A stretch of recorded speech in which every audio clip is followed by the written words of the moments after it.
नमस्कार दोस्तों। आज की कहानी का शीर्षक है रात के मुसाफिर।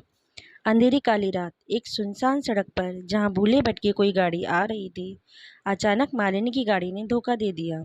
और मुसीबत यह थी कि उसे गाड़ी चलाने के अलावा उसके बारे में और कुछ नहीं पता था।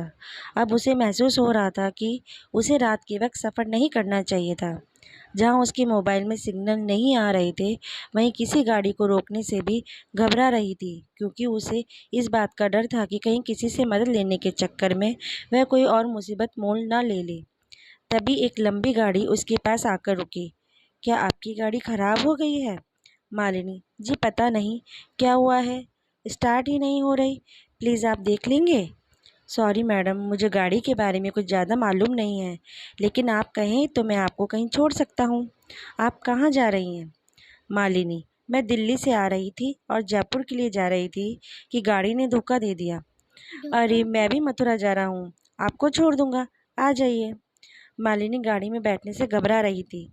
क्या सोच रही हैं? घबराइए नहीं। देखिए मैं एक शादीशुदा आदमी हूँ और आधी रात में एक सुनसान सड़क पर कुछ भी हो सकता है। प्लीज़ आ जाइए। मालिनी के सामने और कोई चारा भी नहीं था, इसलिए वह गाड़ी में बैठ गई। मेरा नाम विशाल है। मेरा कपड़ों का शोरूम है और मैं अपनी बीवी को लेने मथुरा जा रहा था। असल में बच्चे छुट्टियों में नानी के घर गए हुए थे। अब उनका जी भर गया है, इसलिए बुलावा आया है कि लेने आ जाओ। मालिनी मेरा नाम मालिनी है और मैं एक फ़ैशन डिज़ाइनर हूँ। एक फ़ैशन शो के लिए जयपुर जाना था। मैंने सोचा कि अभी निकलूँगी तो सुबह होने से पहले पहुँच जाऊँगी, जिससे मुझे तैयारी के लिए अच्छा समय मिल जाएगा। लेकिन विशाल, आपको इतनी रात को नहीं निकलना चाहिए था। वैसे भी ये रोड सही नहीं है। इस रोड पर पिछले कुछ दिनों में कई लोगों की हत्या हुई है, आपने तो सुना ही होगा। मालिनी विशाल की बात सुनकर घबरा गई। यह बात बताते हुए विशाल की हल्की सी मुस्कुराहट ने उसे डरा दिया था। गाड़ी का एसी ऑन था, फिर भी मालिनी को पसीने आ रहे थे। विशाल, मैंने सुना है कि ये वह कातिल लोगों का गला घोंटकर उन्हें मार देता है। आज तक पुलिस को कोई सबूत नहीं मिला। मालिनी प्लीज़ आप ऐसी बात नहीं करें, मुझे डर लग रहा है। विशाल हंसने लगा। आप जैसी बहादुर लड़की रात में अकेली सफ़र कर रही है, उसे कैसा डर? मालिनी देखिए ये मेरी मजबूरी है, ये मेरा पहला प्रोजेक्ट है, इसलिए मैं पहले से तैयार रहना चाहती थी। विशाल अब फ्लर्ट करने लगा था। आप भी कहाँ फैशन डिज़ाइनिंग में पड़ गई? आप जैसी सुंदर लड़की को तो मॉडल होना चाहिए, सारे शो हाउसफुल हो जाएंगे। मालिनी विशाल के बदलते मिजाज को देखकर थोड़ा सतर्क होने लगी। उसने अपने बैग में से पानी की बोतल निकाली और पानी पीने लगी। विशाल, प्यास तो मुझे भी लगी है, क्या आप मेरी प्यास बुझा देंगी? मालिनी क्या मतलब है आपका? विशाल मेरा मतलब है कि मुझे भी प्यास लगी है, प्लीज़ अपनी बोतल दे दीजिए। मालिनी आपकी अपनी बोतल भी तो रखी है, उससे पी लीजिए। विशाल उसमें वो बात कहाँ जो आपकी बोतल में है।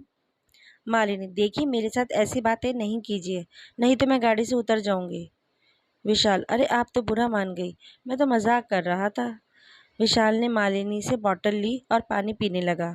मालिनी को उसका ये व्यवहार अजीब लग रहा था। तभी मालिनी ने देखा कि उसके मोबाइल में सिग्नल आ गए हैं और वह फ़ोन करने लगी। मालिनी हेलो मम्मी, मैं अभी रास्ते में ही हूँ। मेरी गाड़ी ख़राब हो गई थी, इसलिए मैंने किसी से लिफ्ट ले ली है। नहीं मम्मी, घबराने की कोई बात नहीं है, मैं ठीक हूँ। मैं जयपुर पहुँचकर तुम्हें फ़ोन करूँगी। मम्मी से बात करके मालिनी की हिम्मत बढ़ गई थी। अब वह भी खुलकर विशाल से बात करने लगी। मालिनी आपने तो मेरा सारा पानी ख़त्म कर दिया। अगर कोई ढाबा या रेस्टोरेंट दिखे तो रोक देना, पानी की बोतल ले लेंगे। विशाल आपने ये जो ड्रेस पहन रखी है बहुत सुंदर है, क्या आपने ही डिज़ाइन की है? ये बोलते हुए विशाल मालिनी की मिनी ड्रेस को ऊपर से नीचे देख रहा था। उसका इस तरह देखना मालिनी को अच्छा नहीं लगा। मालिनी विशाल का ध्यान भटकाने और वक्त बिताने के लिए उससे इधर उधर की बातें करने लगी। मालिनी नहीं, ये तो मैंने मार्केट से परचेज़ की है। ऐसी ड्रेस तो मार्केट में कहीं भी मिल जाती है। क्या आपको अपनी पत्नी के लिए लेनी है? विशाल हंसते हुए बोला आपने भी क्या बात कह दी।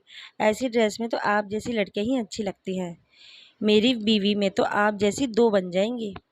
मालिनी की घबराहट कम हो गई थी, लेकिन विशाल के दिल में कुछ और ही था। विशाल हमारी बात तो बीच में ही रह गई। मैं आपको बता रहा था कि आगे से इतनी रात में भूलकर भी इस सड़क पर सफ़र मत करना, क्योंकि ना जाने कौन किस बात का बदला ले रहा है। इस रोड पर कई लोगों की गला घोंटकर हत्या कर दी, जबकि कोई लूटपाट भी नहीं हुई। मालिनी गुस्से में, आप बार बार वही बात क्यों कर रहे हैं? मैं पहले भी इस रोड पर रात में सफ़र कर चुकी हूँ। आप गाड़ी रोक दीजिए। विशाल ने गाड़ी साइड में लगा दी। विशाल, मैं तो ऐसे ही बता रहा था।